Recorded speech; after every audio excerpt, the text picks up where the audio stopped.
From Hollywood, it's time now for Johnny Dollar.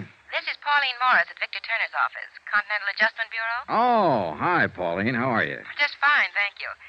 Johnny, Mr. Turner asked me to get in touch with you and find out what you're working on at the moment. Why, nothing. I was thinking of going to New York for a couple of days. Well, good.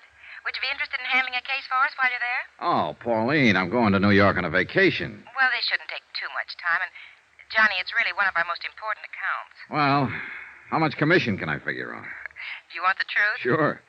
Practically none. Oh, fine. Why does Turner foist these things on me? Oh, I guess it's my fault. I told him I thought you might do it as a favor to us. For Mr. Turner or Continental Adjustment Bureau? No. For you? Okay, what is it? Well, Wait, better still, why don't you tell me about it over dinner? Say at the Crystal Room? Oh, I'd love that. I've been wanting to go there for months. Hey, you know something? I've been waiting for an excuse to take you there for years. 8 o'clock, Pauline? 8 o'clock.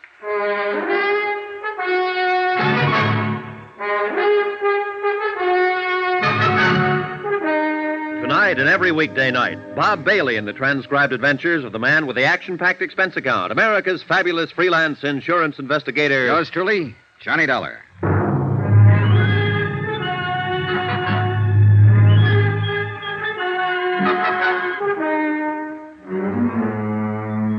Expense account submitted by Special Investigator Johnny Dollar to the Continental Adjustment Bureau, 418 Elizabeth Avenue, Hartford, Connecticut. The following is an accounting of expenditures during my investigation of the Forbes matter. It started quite pleasantly.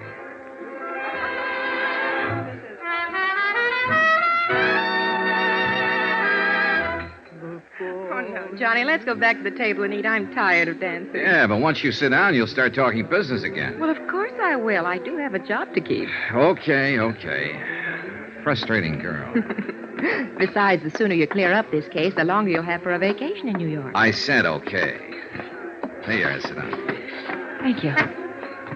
All right, Miss Morris, let's have the bad news. Well, the insurance company is Delaware Eastern Liability, New York office. Yes, ma'am. Their client who filed the complaint is a large dress manufacturing company, Century Styles Incorporated. Yes, ma'am. Oh, and if you can manage to pick up one of their latest creations in my size while you're there, I love you forever. Yes, ma'am. Now, let's dance. No, wait. The auditors found a deficit in their books, $4,285. Well, naturally, the head of the company wants a settlement. Yes, ma'am. Now, let's... And, Johnny, your biggest problem will be Mr. Elliott. Mr. Robert Elliott, who I understand is something of a personality problem. He can't be any more of a problem than I'm having with you. Now, let's dance. Expense account item 2, $28.63. Train fare and incidentals getting from Hartford to Manhattan. With me, I took all the necessary information concerning the indemnity claim of Century Styles with Delaware Eastern Liability and Trust. I arrived at Grand Central at 2:05 and was checked in at the New Weston by 2:30. Air brisk, sky clear, weather cold. Expense account item 3, 10 cents, phone call to Robert P. Elliott, Century Styles Incorporated. Mr. Elliott said he would be happy to see me, so I went right over and found a 4-story building that housed 2 floors of factory and 2 floors of offices. The factory was the usual crowded, noisy collection of machinery and people. The general offices, overstuffed and overheated and overcrowded. Girls, you must get ready. Come on, girls. Now, everything. What the sandhill?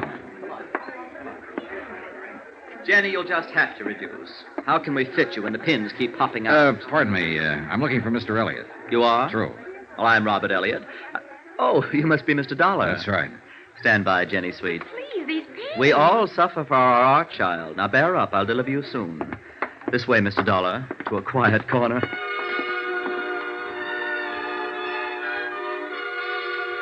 Mr. Elliott was small and wiry, wearing white huaraches, green slacks, a corduroy jacket, and a flower print shirt of no identifiable color. As I followed him across the large and elegant showroom floors, I couldn't help stealing glances at the merchandise, animate and inanimate. Everything I saw was strictly high class, a group of goddesses. Mr. Elliott led me through a pair of swinging doors into an office with a carpet so thick I couldn't see my shoe tops. A desk in Russian gray sprawled in one corner. My office, Mr. Dollar. Mm-hmm. I can't tell you how grateful I am that you're here, that the insurance company heeded my call. Well, I hope we can help you straighten this matter out. Well, it's scandalous. It's truly scandalous. $5,000, really. The complaint said $4,285, Mr. Elliott. Well, that's almost $5,000. Besides, I like to deal in round figures. Brett and Arnbeach are my auditors, and they said that you are the very important investigator in insurance circles. Well, I'm flattered. Did they happen to leave a copy of their findings? Yes, they did. They most certainly did. But before I give it to you, I must explain how awful this situation is. Please do. Well, you've no doubt heard of Patricia's things. No, I don't think... Patsy's things? Why, of course... Oh, you're just joking. I am Patsy's things. In fact, I made Patsy's things. It's our highest priced line, you know, evening dresses. Oh, you don't say. I definitely do. Oh, the nights of thankless work that go into creating just one gown. One supreme gown for the season. Oh, I'm sure. I'll tell you, Mr. Dollar, it's a thankless task in one respect. But that's a different story. What I'm trying to say is that this loss is devastating me. I mean it. I simply must have an adjustment immediately. Well, the insurance company sympathizes with you, Mr. Elliott. We'll try to adjudicate it as quickly as possible. Oh, that's comforting. That's very comforting. Oop. Rob Elliott here. In my opinion, hats are just not important this year. Yes? No. Positively no. No advance layouts on the new line. Not until later. No, not tomorrow. No, I can't. I simply cannot. Anything wrong? Well, that's what I mean. That's what I'm trying to explain. This matter simply must be handled with all dispatch, Mr. Dollar. You see, my firm operates on a... Shoestring? Well, Spider's hair would be more apt. $5,000. Mr. Dollar, that comparatively small loss is stopping me from showing my new line of Patsy's... The evening dresses? Yes. I must show them before month's end, or I'll lose my entire opportunity for profit. So, you see, I must have compensation for the loss. I think I get the picture, Mr. Elliott. There. That was the newspaper calling, and it's terrible. They all want advance viewings of my new line, and I simply can't afford to. I can't afford to pay my help to produce the models. Mr. Dollar, for 3 agonizing months I worked. Frantically, I drew, I cut, I stitched.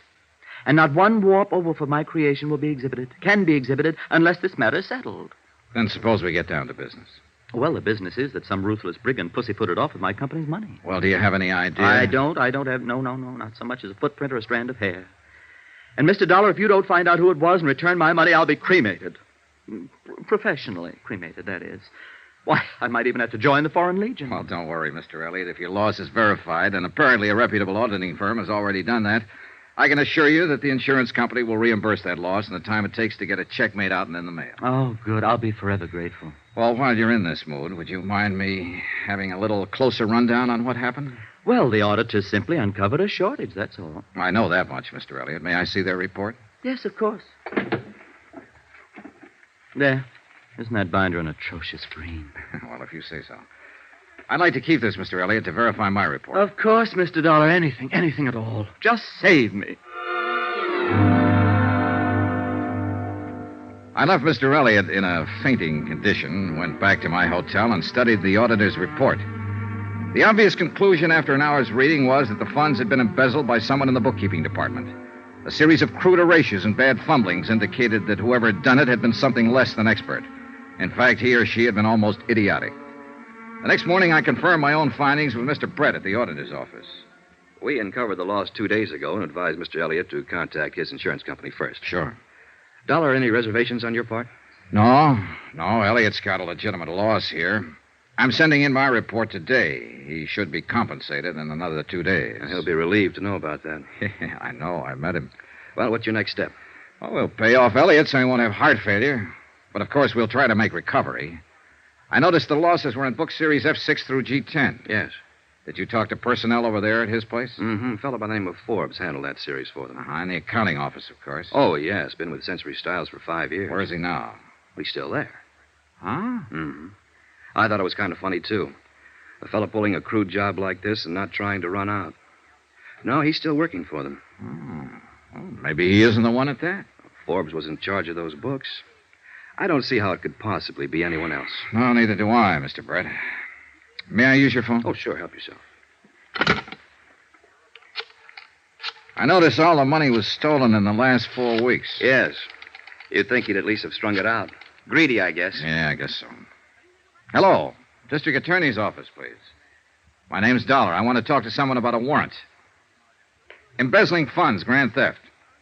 Oh, hold it, please. Forbes. What's his full name? Sheldon Thomas Forbes. Thanks. Sheldon Thomas Forbes, bookkeeper at Century Styles Incorporated. Good. I'm on my way. Expense account item 4. $3. Cab fare to the offices of John L. Gregory, Deputy District Attorney. I explained the situation to Mr. Gregory and furnished him with the auditor's report. An hour later, I was back at Century Styles with our friend, Mr. Elliott. Well, if it has to be, it has to be. There he is. Forbes? Third desk. Sheldon Thomas Forbes was a tall, dark-complexioned man in his early 30s. His hair was black, straight, and closely cropped. His features regular, not good, not bad. The kind of man you see every day on the street.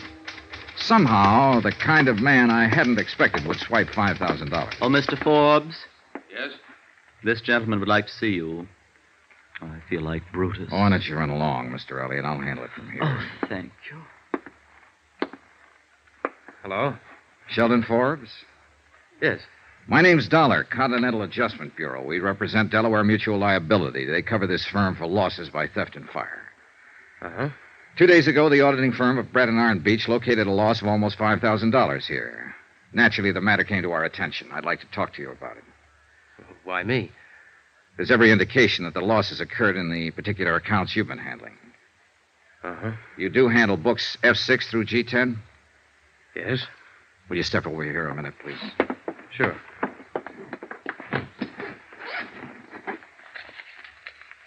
Would you look at this, please? Your figures? Yes? Your handwriting? Uh-huh. Your entries and your initials? Yes.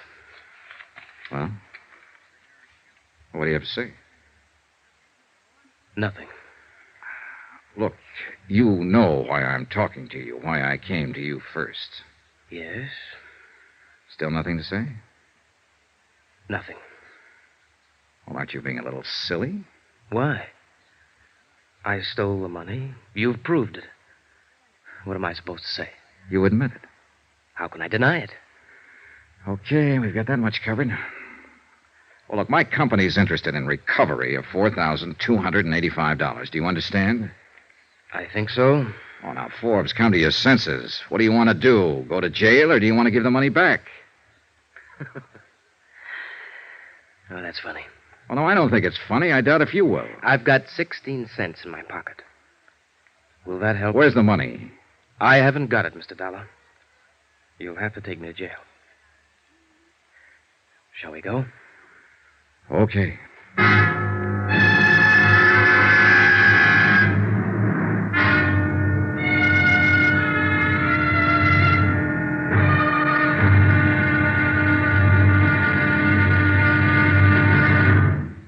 There'll be another intriguing episode of the Forbes matter tomorrow. What makes a man steal? Everybody's tried to answer that question at one time or another. Tomorrow I'll take a crack at it. Join us, won't you? Yours truly, Johnny Dollar. From Hollywood, it's time now for... Johnny Dollar. Rob Elliott here, Mr. Dollar. Century Style? I know, Mr. Elliott. How are you today? Terrible, Mr. Dollar. I feel terrible.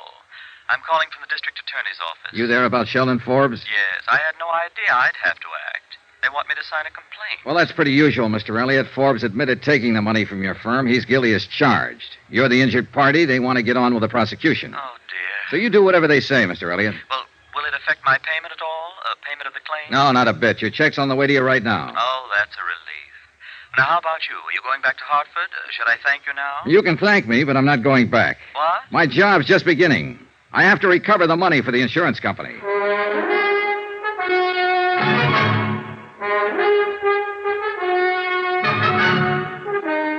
Tonight and every weekday night, Bob Bailey in the transcribed adventures of the man with the action-packed expense account, America's fabulous freelance insurance investigator. Yours truly, Johnny Dollar.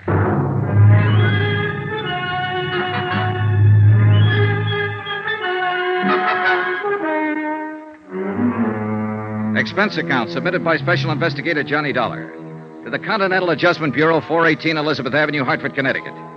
The following is an accounting of expenditures during my investigation of the Forbes matter theft of nearly $5,000. Expenses continued. Item 4, I think it is, $10, deposited on a rented car.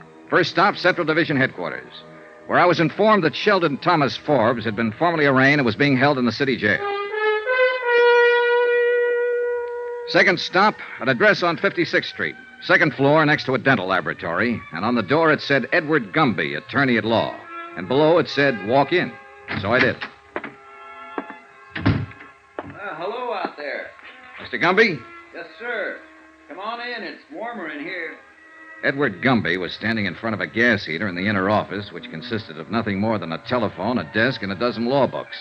He was a medium-sized man, about 40 or so, a little tired, a little seedy, but he had a nice grin. $1? Yeah, that's right, Mr. Gumby. You don't know me. I'm with Continental Adjustment Bureau, representing Delaware Eastern Liability in this Forbes matter. Oh, yes, of course. Understand you're representing Sheldon Forbes, is that right? Well, I don't know whether it is or not, Mr. Dollar.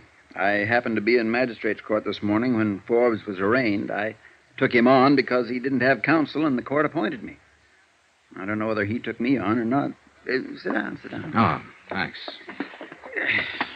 New York is the coldest city in the world. Absolutely the coldest when it's cold. Yeah, it sure is. Look, I don't want to take up a lot of your time, Mr. Gumby. Time? I've got time, boy. That's all I've got. What's on your mind? Your client, mostly. He's admitted guilt, but of course we're interested in recovering the money he stole. $4,285. Yeah. Well, I can't blame your company for that. Well, prosecution could probably be stopped if we made recovery. Sure. I thought I'd tell you this in case you had any influence on Forbes. Well, I appreciate that, Mr. Dollar. It's very understandable. But as I say, I was court appointed. I really haven't talked to him yet.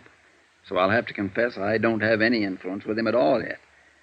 Struck me as a nice sort of chap. Mm-hmm. Don't quite get it myself. Probably an explanation for it. Married once, I understand, and widowed right after the war. He worked for Century Styles about 5 years. Have you talked to the police yet? No. I understand they're going to work on it today. Maybe they'll have a little more information for you about the recovery. They'll probably find the money in an old sock or something like that. That's the way these things generally run, you know. I agreed with Mr. Gumby. That was truly the way these kind of cases usually ran. And I was a little surprised that afternoon when I spoke to the officers at the city jail. They reported that a complete search of Forbes' apartment and automobile unearthed nothing like the missing money. They further reported that they had found no reliable evidence of any material possessions that the money could have been spent for. My next stop, city jail.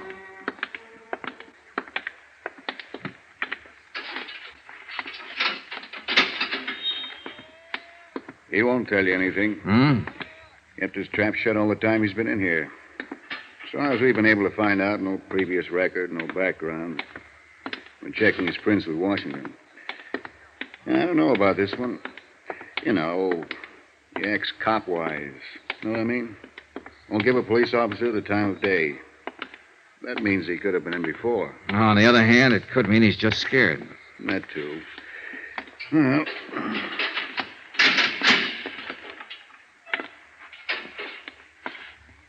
Well, now what? Take it easy, Forbes. This is Mr. Dollar. He wants to talk to you. Hello, Forbes. Hi. See you later, Dollar. Yeah, thanks, Sergeant. Just give a yell when you're finished. Right. They treating you okay? Swell. What do you want? I want to talk to you. Well, I don't want to talk to you. I don't want to talk to anybody. Why not? I just don't want to see anybody. That's all. Now, you're acting like a baby, Forbes. You'll have to talk to somebody. Don't lecture me, Mr. Insurance Investigator. I've had all the lectures I want. From myself. I don't know why you're here. I thought we settled our business yesterday. The whole thing's just a technicality. I've been arraigned, they've got my confession. I'll go into court, and they'll give me the business. What are you doing in here, anyway? Swell day to be outside. Yeah, it is. Want to smoke? Oh, thanks.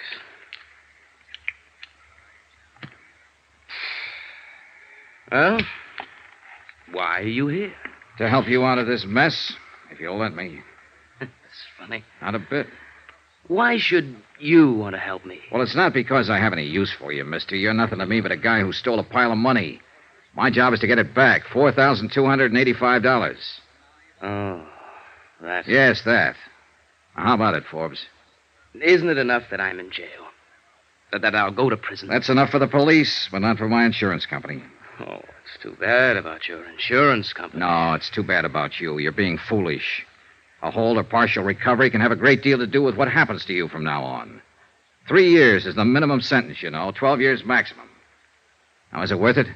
Sure. Sure, it's worth it. And I don't want to be foolish anymore, but I have been foolish. I took it and I spent it. Every dime of it. There's no way to pay it back. What did you spend it on? That doesn't make any difference. May make a lot of difference. You can redeem it, turn it back. No, I can't. Why did you take the money? All right, look, your salary's close to $100 a week. You're single. Wasn't that enough to live on? Why don't you get out of here? I don't have anything to tell you. Ever been in trouble before? Huh? Under another name in another state? No, They no. consider backgrounds like that when a man comes up to be sentenced. Forbes, this is your first offense. I know. Are you trying to shield someone? Why don't you go away? Have you been trying the market? Did you gamble it? No. Just leave me alone. I won't tell you a thing. If you bought something with it or gave it to someone, if it can be recovered in some part. No, I tell you. Just go away and leave me alone. I'd like to. Believe me, I would. You're a thief, Forbes, and you're going to get what's coming to you, but I can't leave you alone. Listen. No, you listen to me. If I don't get the information I want from you, I'll get it elsewhere. I'm going to be very honest with you. Eastern Delaware wrote a comprehensive policy on Century Styles promising to indemnify them in full for every loss caused by fire or theft on their premises. In case you didn't know, Forbes, an insurance company won't take the word of some guy sitting in a jail cell feeling sorry for himself where there's cash to be recovered. Now, you swiped it within the last month. You have something to show for it somewhere, somehow. Whatever you spend it on, or whoever you spend it on, remember that money is the same as stolen property. A car, a diamond ring, or something. Now, if you give it to someone or spend it, when it wasn't yours, it's still redeemable, and we mean to redeem it. All right, now, what do you have to say? This won't do you any good. Don't try to bulldoze me. I'm no punk caught crawling into a drugstore window late at night. I'm a college graduate. I've been in the business world 10 years or better. I know what I want to tell you and what I want to keep to myself. And I don't want to talk to you about this. You or anybody else. I can't make it any clearer than that. Do you understand? And there's no way or no person who can make me talk about it. I took the lousy money. I've admitted that. I did a bad job of it. You caught me. I confessed. And you've got me. Now, what more is there? That's the whole story. Okay. Have it your way, Forbes. Go away. Just go away.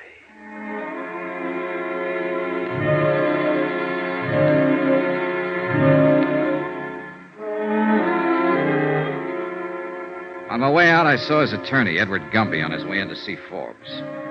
I waited around the sergeant's desk. Accidentally, on purpose, I glanced at the admitted visitors register. Only 2 people had contacted Forbes since his arrest, Gumby and myself. That struck me as odd. A glance at his folder named no close relatives, named no one, in fact.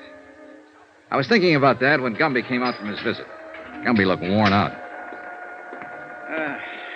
Hiya. Hi. How'd you do? Not so good. Hey, tell me something.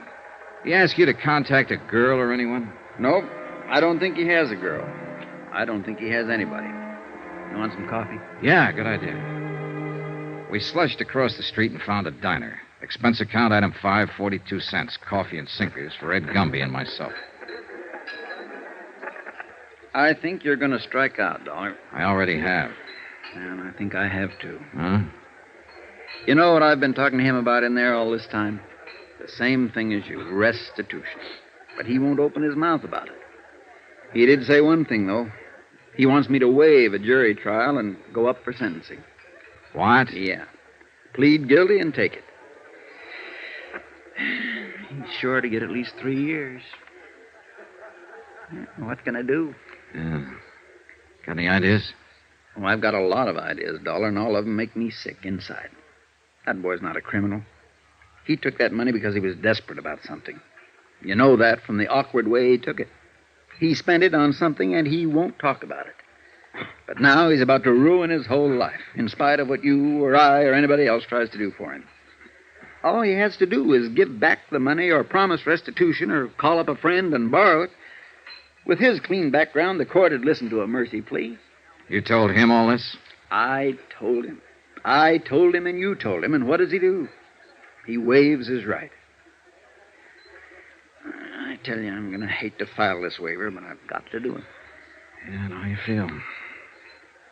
More coffee? No. No, thanks. Dollar, you know what Forbes is? What? He's something I call a calendar job. Calendar job? 33 years old. Now think about that. Born with one war just ended. Raised in a depression, and then bango, another war. You might say the first 25 years of his life, nothing but war and depression, or the effects thereof. A calendar job. Apparently it's what he wants. But, Mr. Dollar, I'm going to hate to see him go to prison. You know something, Mr. Gumby? So am I.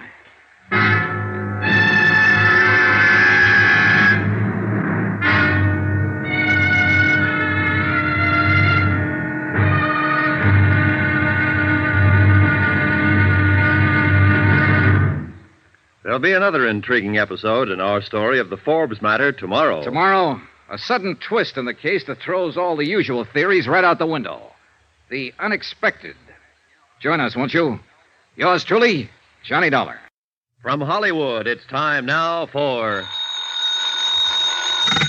Johnny Dollar. Ed Gumby, Mr. Dollar, attorney for Sheldon Forbes. Oh, hello, Mr. Gumby. How are you? Oh, I don't know. The hearing's been set for 2:30 this afternoon. Okay, I'll be there. No need to, particularly.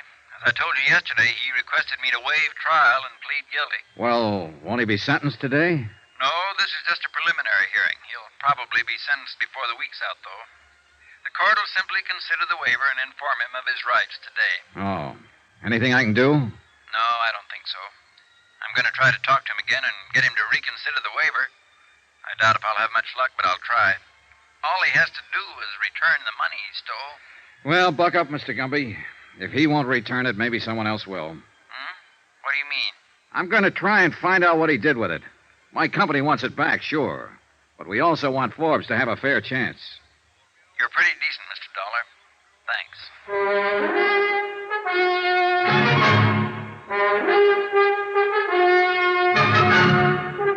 Tonight and every weekday night, Bob Bailey in the transcribed adventures of the man with the action-packed expense account, America's fabulous freelance insurance investigator. Yours truly, Johnny Dollar.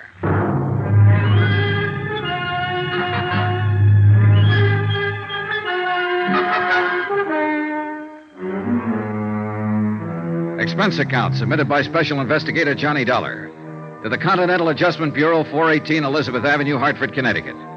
The following is an accounting of expenditures during my investigation of the Forbes matter. Embezzlement and a very frustrating case.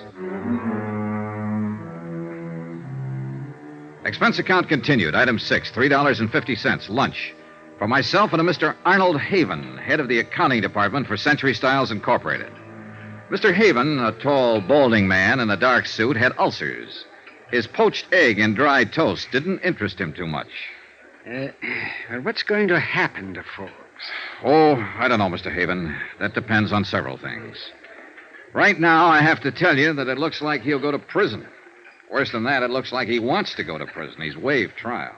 Prison. That's too bad. Too bad. I always liked Sheldon Forbes. You hired him, did you, Mr. Haven? Yes, I hired him. He was a good man right from the start. He did his job, and he did it well. I never had a complaint against Forbes. Why do you suppose he stole the money? You've got me, Mr. Dollar. We paid him the going rate. That's a good salary for accountants. He seemed happy enough with it. Whether he knew he was in line for substantial raises. Uh-huh. I could understand it in a way if he had a family and heavy responsibility. Or if he played the market, or if he gambled. But Forbes, he just baffles me. Yeah, it baffles me, too. Huh? Oh, yes, of course. Well, the people around the office, they're pretty upset about this. Any particular people, Mr. Haven? Everybody. But anyone in particular? A girl, for instance. Oh, a girl, yes, I see. Well, no. Did he go out with any girl in your office? No, most of them are married. No, at least as far as I know, Forbes didn't go with any of the girls there. He kept to himself. Oh, he might have lunched with one or the other now and then, but no, he more or less kept to himself. Uh-huh. Well, the reason I asked you, Mr. Haven, is that what little I've been able to find out about his personal life isn't very helpful. My company wants the money back. We're willing to give him a fair break if we can get it back. And he's pretty stubborn about cooperating. Yes, we know about that, Mr. Dollar. But how can we give him a break if he doesn't want us to? And we can't find out anything about him. Look, if there's anything you can think of, any reason he might have had for taking the money. And I've racked my brain. I can't think of any reason. Oh, now, wait a minute. Just a minute. I did notice a change coming, Forbes. It was about a month or 6 weeks ago. Oh, it was nothing really. It was just, I guess, an anxiety about him. Well, he took all the money within the last 4 weeks. Would that correspond? Roughly, yes. Well, that's a start. I hope. I returned to the accounting offices of Century Styles with Mr. Haven and spent 2 hours questioning different members of his staff regarding Sheldon Forbes. His habits and his personality were pretty much the same as Haven himself had described them. Expense account item 7, $4, gasoline. I put a tank full of gas in my rented car and went over to an apartment on 59th Street where Sheldon Forbes had lived. According to the penciled note above the first door to the right of the entrance, Mrs. Anastasia Konopka was the manager.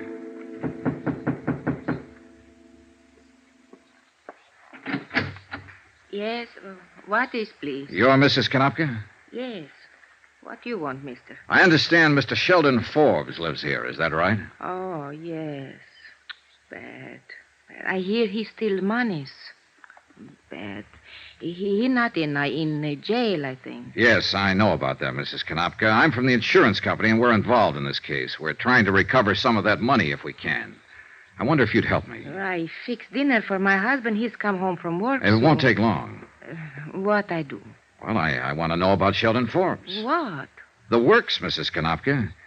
Did he drink, gamble? Did he stay in nights or go out? Did he pay his rent? He always pay his rent. You are policeman? An insurance investigator. Please, sometime else. Maybe you speak to my husband. He speak much better than me. But it's important now. I talked to Mr. Forbes on telephone. He called me from jail. He say I no have to answer any questions. No, you don't have to answer any questions, Mrs. Konopka. But I'd sure appreciate it if you would. My husband home pretty soon. You ask him. You can help him, possibly. Now, would you like to help him in this trouble? All right, mister, but how I know these things you ask about men who live here? Well, look, how about his friends? Who visited him? I cannot say. No visitor. Was he a good tenant? No trouble like Mr. O'Sullivan on third floor. Mr. O'Sullivan always drunk. Called police twice. Mr. Forbes no drink whiskey. Uh-huh. Did you ever meet his girl? Girl? Sure. He had a girlfriend, didn't he? Oh, I think you mistake. I no ever see girlfriend here. All right. How long have you known him? 5, 6 years, maybe. Ever since he moved in here to this place. But no girl? No. Well, how'd he spend his time? Work. He work very hard. No, I mean besides working at the office. How else did Forbes spend his time? He poor feller, that one. Huh? Sure, he steals money, but he poor feller just the same. For him, I feel. Yeah. Mr. Forbes, he quiet and he think. I know he live up in that little room quiet and think. He does all time think. No whiskey, no girls. Oh, he paint sometime, listen to music, think.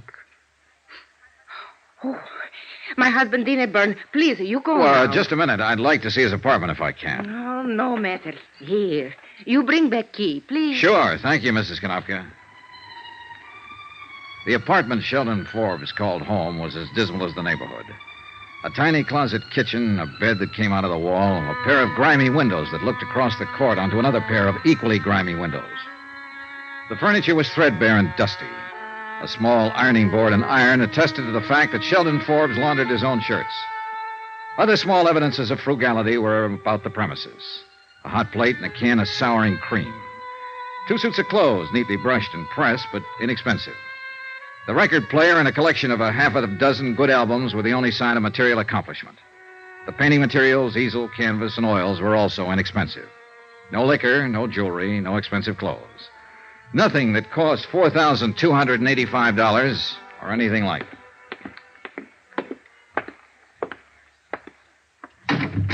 Oh, Here's your key, Mrs. Konopka. Thank you very much. thank you. Thank you. Well, what you think? I think he's had a very lonely life here. Oh, Doc, yes. Lonely is the word.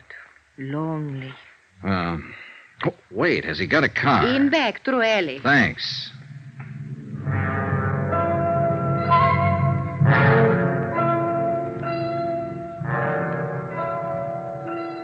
It was a Ford, vintage of 1946, tightly locked up. The paint was scaling away, the tires worn down, the mileage 77,000 miles. He certainly hadn't blown the money on a fancy car. Now I felt completely frustrated. Expense account item 8, 79 cents, dinner. I had it in a neighborhood restaurant called the 79er, a place I learned where Sheldon Forbes frequently took his evening meal. The restaurant manager, a man named Alexander Dupulis, remembered Forbes and he liked him. A woman who ran a bakery shop across the street also remembered him as the young man who bought a roll there every night. Probably the roll to go with a lonely cup of coffee in his room the next morning. She liked him, too. All in all, I was getting a composite picture of Sheldon Forbes that didn't look quite right. Whatever he was to the people who knew him casually, he wasn't a man who ever had any money to spend. I dropped in at the city jail about 7:30, and I was surprised to find lawyer Edward Gumby sitting on a bench, briefcase in hand. Dollar? Hello, Mr. Gumby. Nothing new, huh? Well, that's the way it goes, I guess. We had some action today. Oh? Yeah. The hearing was this afternoon. Man from the district attorney's office took about 15 minutes to lay out the evidence against Forbes and make the charges. Uh-huh. I spent the whole time pleading with Forbes not to go ahead with the waiver. Did I miss anything? No, he wouldn't open up at all. Just said he'd spent the money. I couldn't talk him out of the waiver, so it went through. When will he be sentenced? They set the date for Friday. I don't know whether they'll get around to it or not. I'd like to talk to him again. Has he been moved yet? Nope. I thought he'd be transferred to the sheriff's office. Well, ordinarily he would, but since he waived trial, they announced bail. It's proper procedure in cases like this. Gives him a couple of days to straighten out his affairs. What? Somebody bailed him out? I did. Oh. Has he left yet? Won't get out till 8. That's when the shift changes. Think it's worth trying to see him? Yeah, I think I'll stick around, Mr. Gumby. I gotta find out something about this case. An hour later, when Sheldon Forbes emerged from the doorway and turned right, I was following him. When he caught a cab and headed uptown, I caught one and stayed right with him. When he got out at the Empress Theater and walked around to the stage door, I was standing by the alley entrance. 10 minutes later, he came back out, hailed a cab. Once more, I followed. This time, I followed him to his apartment on 59th Street. I waited 15 minutes before I went in.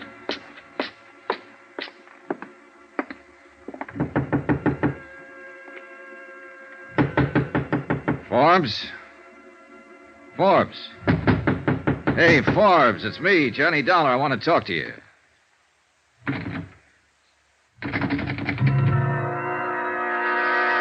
It took me a few seconds to understand what it was. I got a couple of whiffs of it coming from under his door. Forbes!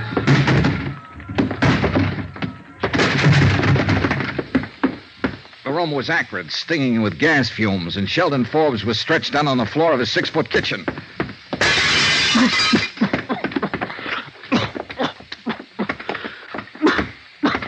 When I picked him up and carried him out, I didn't know whether he was alive or dead.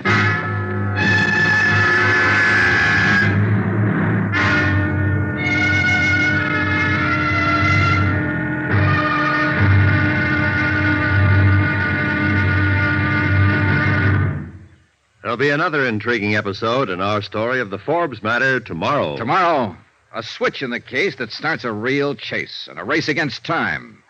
Join us, won't you? Yours truly, Johnny Dollar. From Hollywood, it's time now for Johnny Dollar. This is the police operator. operator.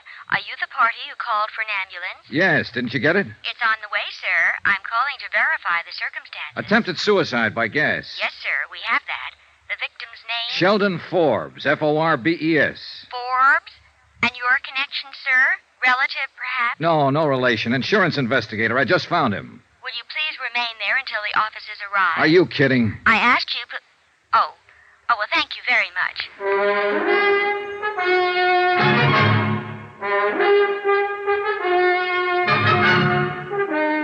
Tonight and every weekday night, Bob Bailey in the transcribed adventures of the man with the action-packed expense account, America's fabulous freelance insurance investigator. Yours truly, Johnny Dollar.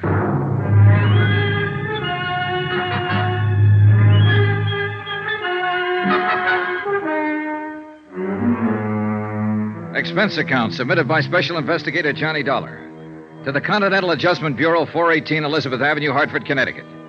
The following is an accounting of expenditures during my investigation of the Forbes matter. Sheldon Forbes pleaded guilty to a $4,285 embezzling charge. He waived jury trial and was awaiting sentence when he was bailed out of jail, went home, and turned on the gas.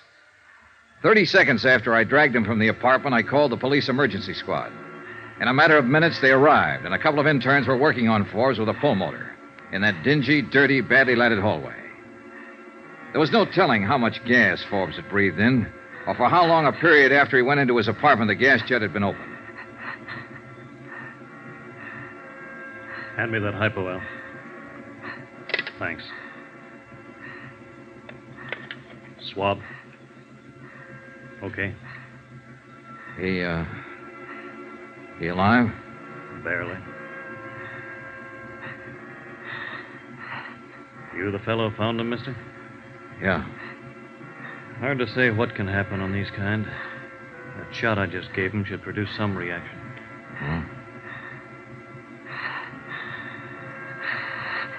This your place? His. You know who he is? His name's Sheldon Forbes. Nice-looking guy. Al, I'll need that. Yeah, thanks. I think we're getting somewhere now. Hey, look, can I help? No. Al, you better hand me one of those, too. Liable to be pretty sick if... Oh, hey, good. He's catching on. Yeah. Let's have a little increase, Al. Up it just a little. Okay. Hold it there.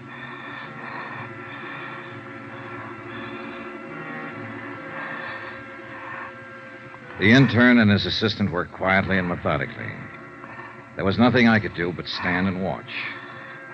After about a half an hour, the color of Forbes' skin seemed to me a little more close to normal. His eyes were still closed, though, and he showed no signs of movement. I waited.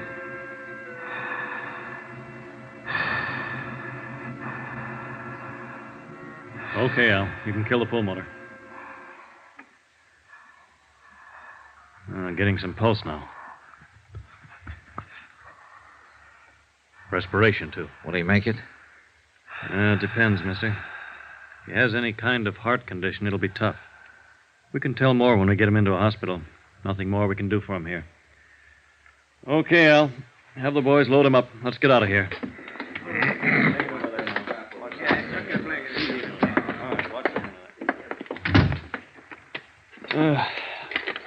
Now, mister, you say he's a friend of yours? Just someone I knew. He's got you to thank, in case he makes it. Where'll he be? We'll take him over to Bellevue. All attempted suicides get over there. Mm-hmm. I'd like to talk to him when he comes around. Any idea when that'll be? No telling. Better phone in first. Police will want to talk to you. You give identification to headquarters when you called in? Yeah. Yeah, that's the third one tonight. What is it, the weather? Not for him. My job is to handle them, but I wonder why they do it. Oh, this guy's got a problem. He's out on bail, goes into court Friday to be sentenced. Embezzling charge. Oh. Seemed like a nice guy to look at. I think he probably is a nice guy. But I thought you said he was an embezzler. I did. Well, be sure and call in. Yeah, sure, Doctor. Thanks. Good night. The uniformed officers outside the apartment house questioned me thoroughly regarding the circumstances of the attempted suicide. I told them what had occurred and gave them my business address for reference. They asked me to ride over to the station with them and verify the facts. I did. All of that took about 2 hours. When I was finished, I put in a call to Bellevue. No change in Sheldon Forbes' condition. Expense account item 9, $280, 1 theater ticket. That's what it cost me to see the last 15 minutes of a fairly bad musical play at the Empress Theater. When it was over, I walked around to the stage entrance. Hey, didn't quite get that, mister. Dollar. Dollar? Oh, Mr. Dollar. Uh-huh. Well, what can I do for you? Between 6:30 and 7 o'clock tonight, a man came here to the stage entrance and talked to you. A lot of people talk to me here. That's my job, talking to them. One man in particular. His name is Sheldon Forbes. Don't remember nobody named Forbes. Well, maybe he didn't give his name. He was a tall man, about my size, 30 or so, dark hair, clean cut. Wore a tweed suit. Beats me. Did he come here to see somebody in the show? Is that it? He might have, I don't know. Well, how do you know he came here? I followed him. I saw him. Huh? It's a business, my business. I'm an investigator. Oh, wait now. Did he have a hat on tonight? No, he didn't. A short haircut? Yeah, do you remember him? Sure. What's he done? Struck me as a nice young fella. He's been around here a lot of times. Sheldon Forbes, yeah. I didn't recognize the name at first. Would you mind telling me why he comes around here? Comes here to see Betsy Walker. One of the girls in the show. Betsy Walker. Is she his girlfriend? No, don't think so. It's like this. He comes here asking to see her, and she never sees him. You get it?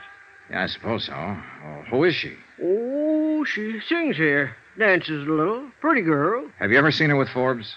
Well, I can't say. I guess not. Is she still here? Huh? Betsy Walker, is she still here? I'd like to talk to her. Well, she wouldn't be here this late. She finishes her bit in the second act. Could you tell me where she lives? No. I'm sorry, boy. I can't tell you that. All right. Well, where can I phone her? Can't tell you that either. Now, why don't you drop around tomorrow? It's important tonight. Hey, look, would you do me a favor? Depends. What is it? Would you telephone Betsy Walker? Tell her my business and ask her if she'll see me. Well, suppose I can do that all right, Mr. Dollar. Take a chair there. I'll see what I can do for you.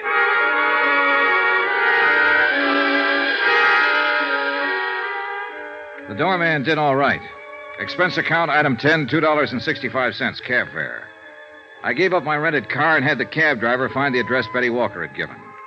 It was a rather nice apartment in a rather nice part of town, and was almost 1 a.m. when I got there. She met me at the door, wrapped in a chenille dressing gown with cold cream on her face. Miss Walker? You must be Mr. Dollar. Yes. Now, just wait a minute. Do you mind if I see some kind of identification or something like that?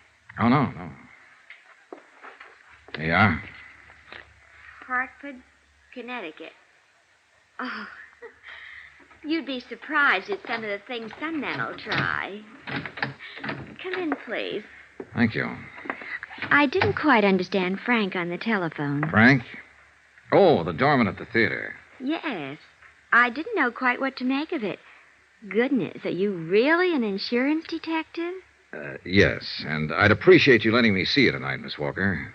Sit down. Can I fix you a drink? No, thanks. Frank mentioned something about Forbes. You're here because of him? Yes, Miss Walker. I understand that you know Forbes. No, not exactly. That is. There's some reservation in the way you say that, Miss Walker. You know his name. Yes, I know the name. Can I ask you what this is all about? Routine investigation. I'm curious. How did you get my name? How am I connected with Sheldon Forbes? That's what I'd like you to tell me. Well, first about my name. Forbes was at the theater earlier tonight asking for you. I understand he's been around there quite a bit. Yes. I really don't know how to tell you this, Mr. Dollar. I've only seen that man once in my life, honestly. He's really quite impossible. Oh, dear, this is so embarrassing to try to explain this. Maybe I can save you some embarrassment, then, if you'll answer one question. Sure, why not? Did Sheldon Forbes ever give you any presents? Yes. What? Well, that cigarette box on the table there. And the lighter to go with it. Tiffany's. Pretty, aren't they? Yeah, very.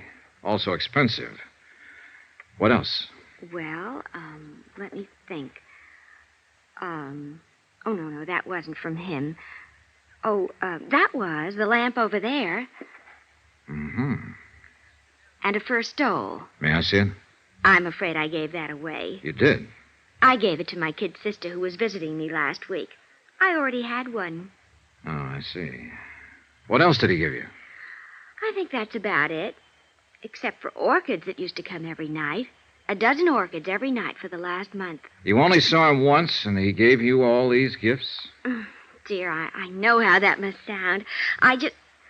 Look, it started a month or so, I guess. I got a card in my dressing room one night asking me to dinner.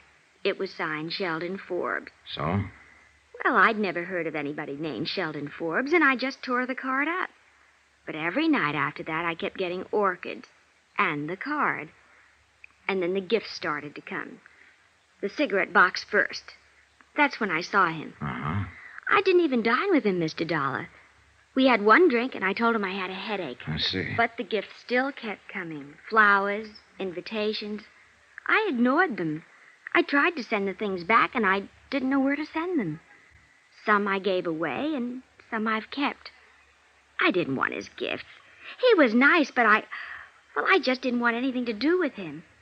When I did meet him, he was so different than what I had imagined. Gee, I've had my share of stage door Johnnies, but this man was...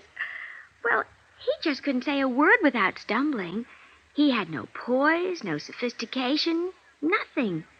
All he had was money. He told you that? He didn't have to. Those gifts... Well, he didn't have money, Miss Walker. He worked for $82 a week as a bookkeeper. You must be mistaken. I'm afraid not. He stole the money to buy you all these things. Well, for heaven's sake. For heaven's sakes, and you caught him? Yeah. Forbes tried to commit suicide earlier this evening. Suicide? Oh, no. I'm sorry I had to come to you to get this information. He's refused all along to tell anybody what he did with the money. Will he go to prison? I'm afraid so. Oh, but it's crazy. We had nothing. He's just a name to me. He means nothing to me. Yeah. But apparently you mean something to him.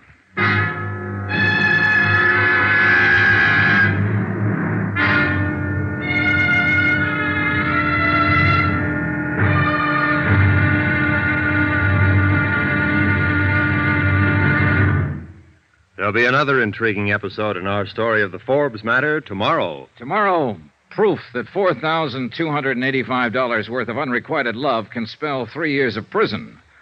But sometimes there's an angle. In this case, a rather startling one. Join us, won't you? Yours truly, Johnny Dollar. From Hollywood, it's time now for... Johnny Dollar. This is Betsy Walker, Mr. Dollar. I'm up and around. Yes, thanks for calling. Have any time this morning? I think so. If possible, I'd like to come over to your apartment again and take an inventory of the gifts that Sheldon Forbes sent you. That'll be all right, sure. About an hour? Sure. I couldn't sleep much last night thinking about all this.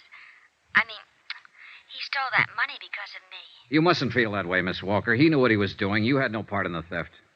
I have the gifts. Well, we may have to take those away from you. I don't mind that. You said he tried suicide. How is he this morning? I just talked to the hospital. He's going to be all right. But he has to go to prison? Yes. Funny world, Mr. Dollar. Yeah.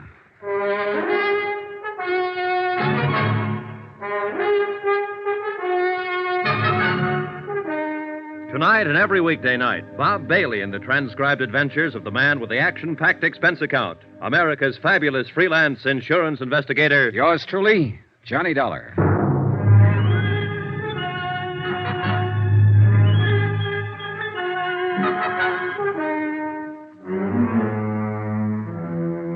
Expense account submitted by Special Investigator Johnny Dollar to the Continental Adjustment Bureau, 418 Elizabeth Avenue, Hartford, Connecticut. The following is an accounting of expenditures during my investigation of the Forbes matter. More expenses, items 11 to 16. $78.40. Cab fares, meals, accounting services, legal services, cab fares, and more cab fares. I made a comprehensive inventory at Betsy Walker's apartment and spent the rest of the day tracking down the places where the items had been purchased and ascertaining their retail values. Total, $2,780 worth of gifts, bought with stolen money. Betsy Walker also told me that Sheldon Forbes had made appointments to meet her at various times at very expensive restaurants in New York. She had never once kept any of these appointments, but a check with the Waldorf, 21, the Stork, and several other places revealed that Forbes had always made elaborate arrangements to entertain her. His restaurant bills came to $835. The florist bill, $670. Total amount spent, $4,285. Total amount stolen, $4,285. Century Styles Incorporated footed the bill in his unsuccessful courtship of Betsy Walker.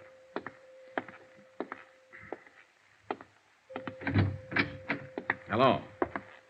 Hi. Remember me, Forbes? Sure, insurance man. Well, what now? How do you feel? Okay. You saved me, didn't you? I suppose so. Why?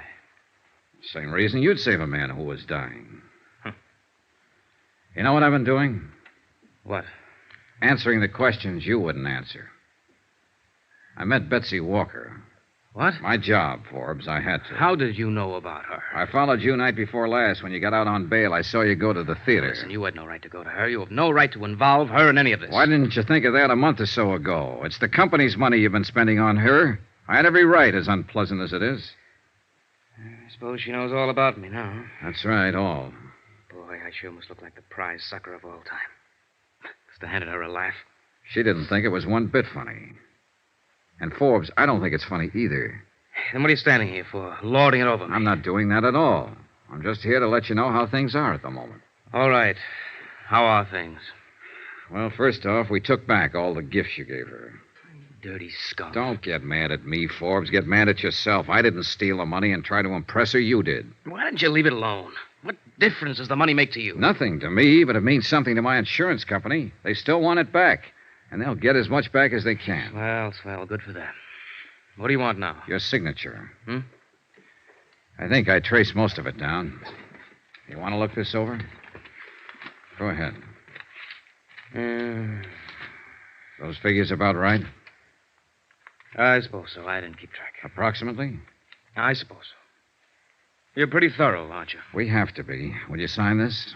No. It'll help to clear up our bookwork a little. What difference does it make now? We've got you cold. Okay. What difference does it make? Give me.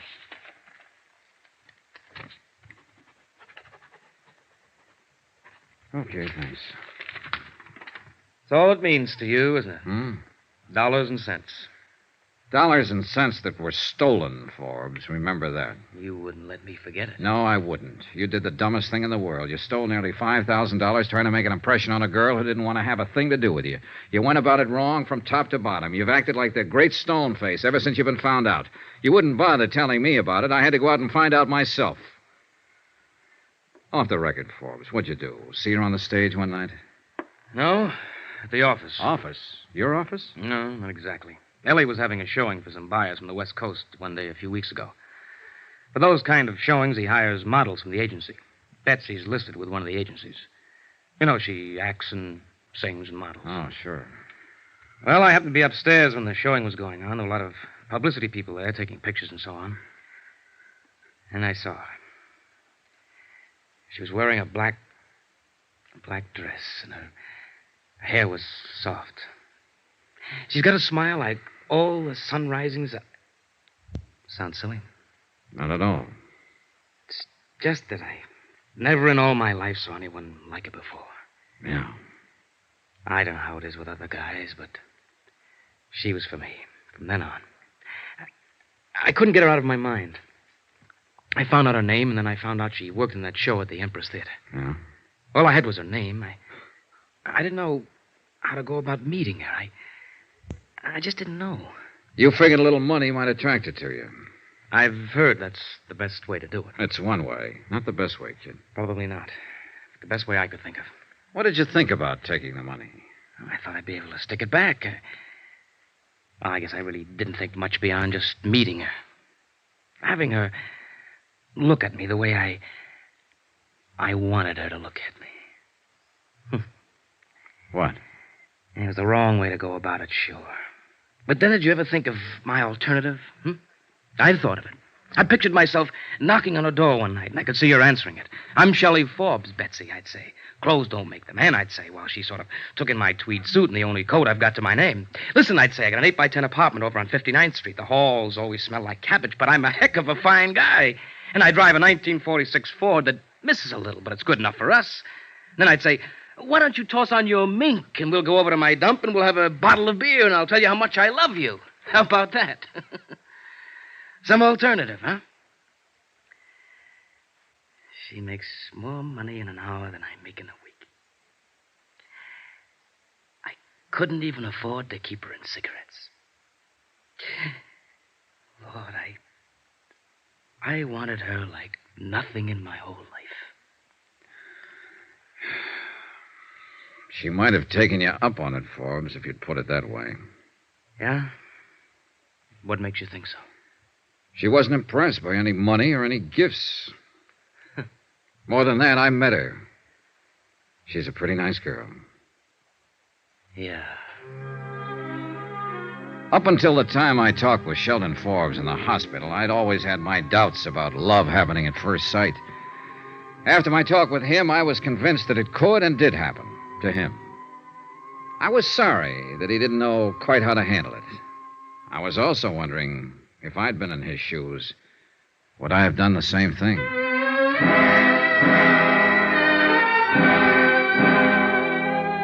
Expense account item 17, $4.90. I sent a wire to my home office telling them that the recovery would be in the amount of something like $2,500, obtainable on the redeemable gift items recovered. After that, I went back to my hotel. I was surprised to find Betsy Walker waiting in the lobby. Hello, Mr. Dollar. Why, hello. I was afraid you might leave town. I wanted to talk to you. Sure, you just caught me. I was going upstairs and pack. What is it? Could we have a drink or something? Sure.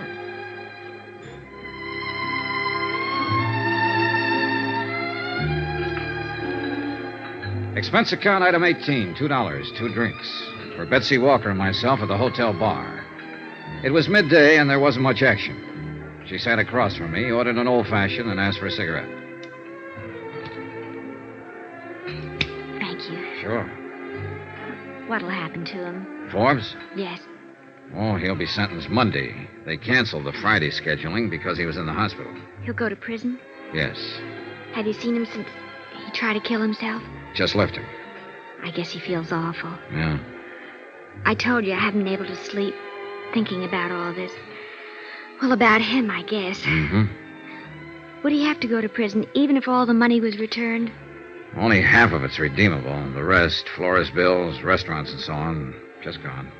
How much does it come to, Mr. Dollar? Short about $2,000, roughly. If you had that money, what would happen to him? Oh, it'd be up to the court. I'd say he'd have a good chance of getting off if he changed his plea. Could I get him to change his plea? I think you could get him to do anything. I want to pay it. You what? I want to pay that other $2,000 for him and get him to change his plea. I'll make up the whole thing. Hey, now, look, Miss Walker, I know your motives might be the best, but you aren't responsible in any way for this man's actions. He stole money because of me. He tried suicide because of me. And now he's going to prison because of me. But you had nothing to do with it, no part of it. You may think I'm 22 years old. I'll be 29 next month. I'm not much of an actress or a singer or anything else. But I've been around this town and I know my way around. And I met all kinds. Whoever he is, whatever he's done, he's the first man I've ever known who actually went out on a limb for a girl he loved. I'm the girl and he's the man. You're serious? I probably won't remember his name a year from now. But that poor, stupid, wonderful dumbbell, he doesn't belong in any prison.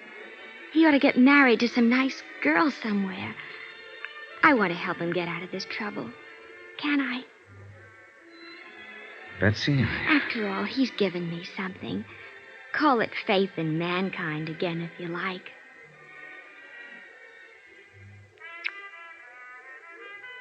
What's the kiss for? What you just gave me, Betsy. Faith.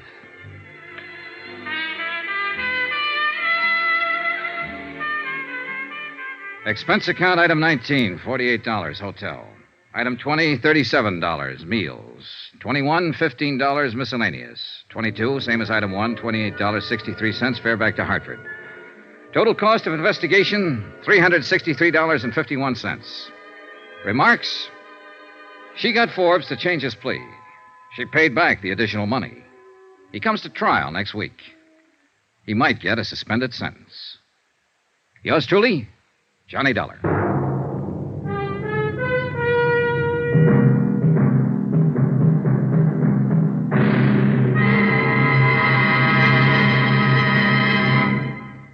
Remember, there'll be another intriguing story for you beginning next Monday night. Next week, a trip south of the border where the flashing eyes of a dark-haired senorita spells plenty of, well, believe me, romance and trouble can go hand in hand. Join us, won't you? Yours truly, Johnny Dollar.